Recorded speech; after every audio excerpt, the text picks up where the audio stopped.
Hello and welcome back.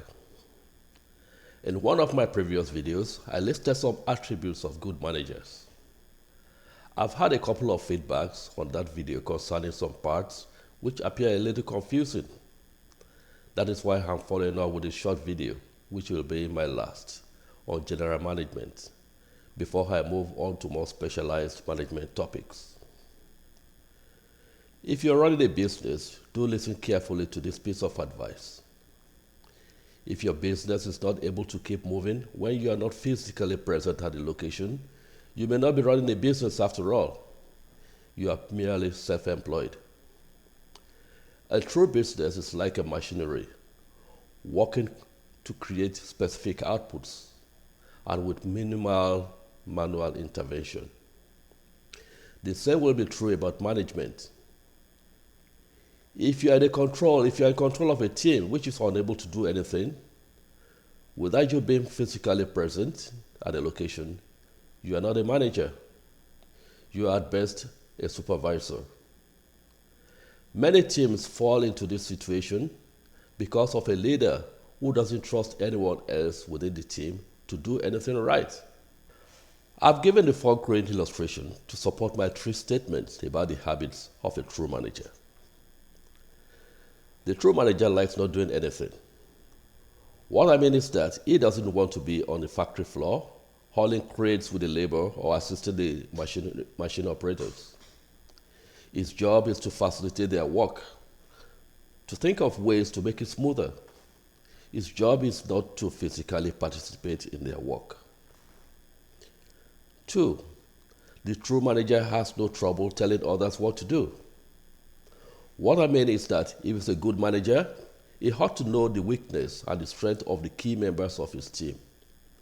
He ought to know their positions in the workflow and must be quick to ensure that each understands their position and why it is important to the success of the team or the project. 3. The true manager is fascinated by work. He likes to sit and watch work for hours.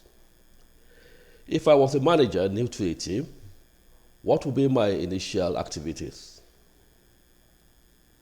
I will stand back and watch the workflow.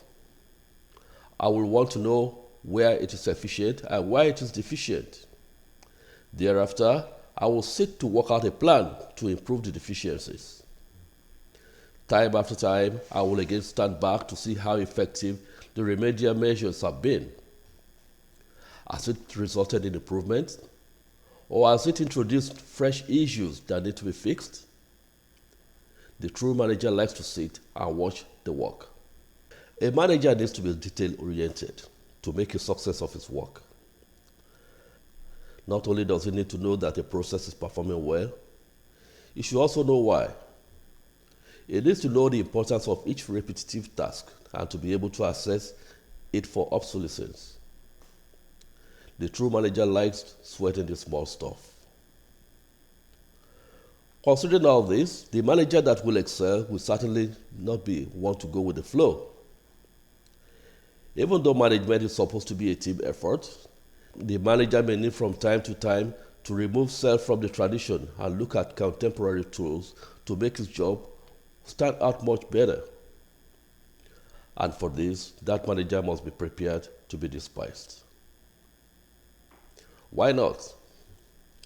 He must be prepared to be despised by team members who find they have become more productive than they wish to be. He must be prepared to be despised by peers who envy his resourcefulness and his new energy he has infused into this team. He must be prepared to be despised by upper management for making them work harder than they wish to, just to be able to keep up with him. And so, how does our manager overcome these fresh challenges? That is one of the most important tasks that a manager needs to do day by day. He must communicate. What do you agree with about this video? What do you not agree with about this video? Type your question below and let's work it out together. Communicate with me. My new videos will be specifically about project management. I'm sure you don't want to miss any of this.